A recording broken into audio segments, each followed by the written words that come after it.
Now, if you know me, and you know the stuff I make, you know I'm a huge metalhead. I've loved metal since I was a kid, I play it, I write it, I'll be recording some in the near future, stay tuned, and I've played guitar for 5 years. But, what you may not know, around 2017, I got very, very heavily into hip-hop. I was originally very focused on the super lyrical and show-offy stuff. Not gonna lie, I was probably a bit of a prick.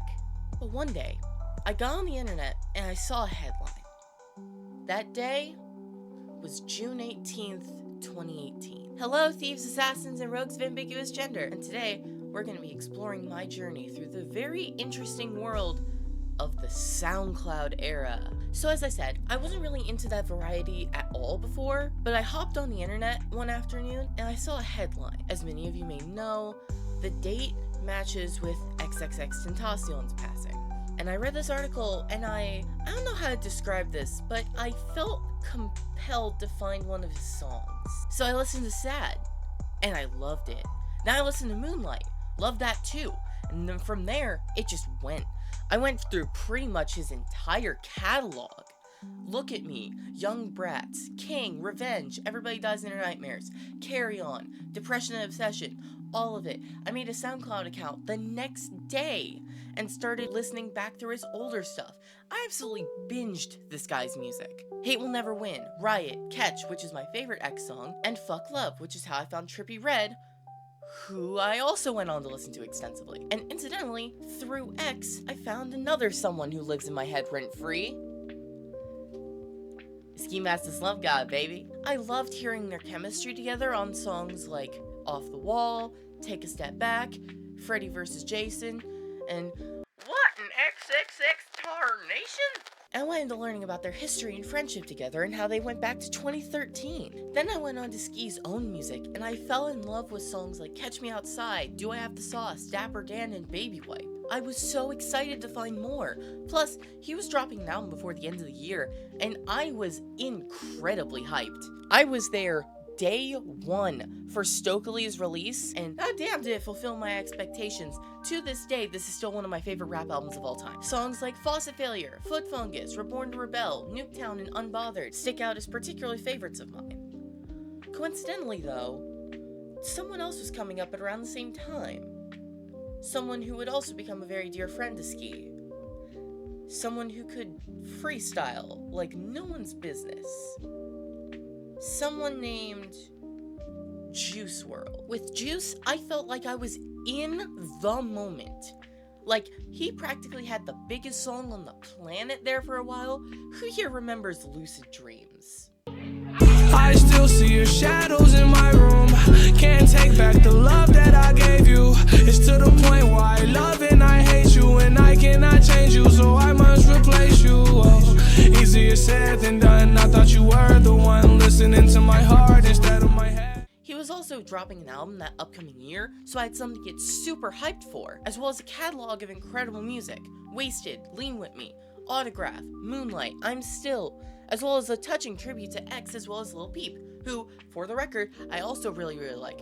But I got acquainted with his music closer to the end of my huge hip-hop era. My favorite songs of his are White Wine, Witchblades, Beamer Boy, and Benstruck. The song is called Legends, and it's beautiful. Back to what I was saying, Death Race for Love drops, and I am ecstatic. Once again, I am here for a huge album drop that's absolutely amazing, and I love it so much. Songs like 10 Feet, Syphilis, Hear Me Calling, Big, Maze, Fast, all bangers. All of them bangers. Still to this day, I will randomly get parts of this album stuck in my head. And there were talks that Ski and Juice are doing a tape together called Evil Twins, and we're gonna get to hear them go back and forth more like on Nuketown? Hell yeah, I am so December 8th, 2019. A day that shook me and millions of others. It felt like the world stopped on a dime. No one was expecting it. It came out of nowhere. I remember sitting in my room, mouth agape, staring at my phone, tears rolling down my face. I didn't know what to say. But Legends came to my head.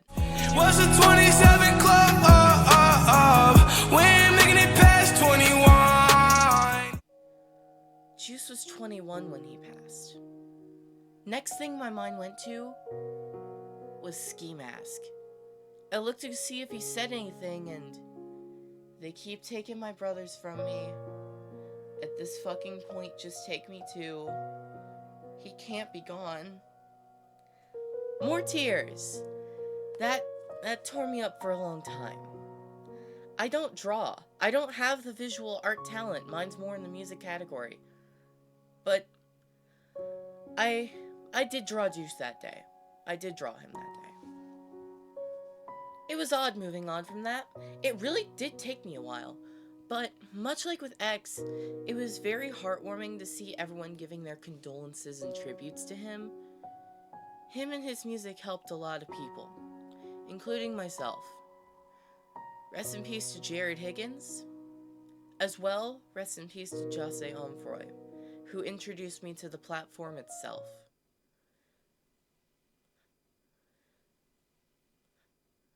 From this point, I didn't really feel as exploratory.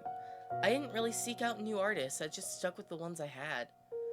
Don't get it wrong though, I was still absolutely loving the new music that was coming out, especially with Trippie Redd's new album, A Love Letter to You 4, having come out a month prior, and Eternal Atake by Lil Uzi Vert releasing at the beginning of the new year. But now that we've got a lot of the emotional heaviness that's intrinsically tied to this time out of the way, who are some other artists from the era I was into? Well, let's get into that. I've already brought up Trippie twice. Let's talk about him. All sorts of cool stuff from him.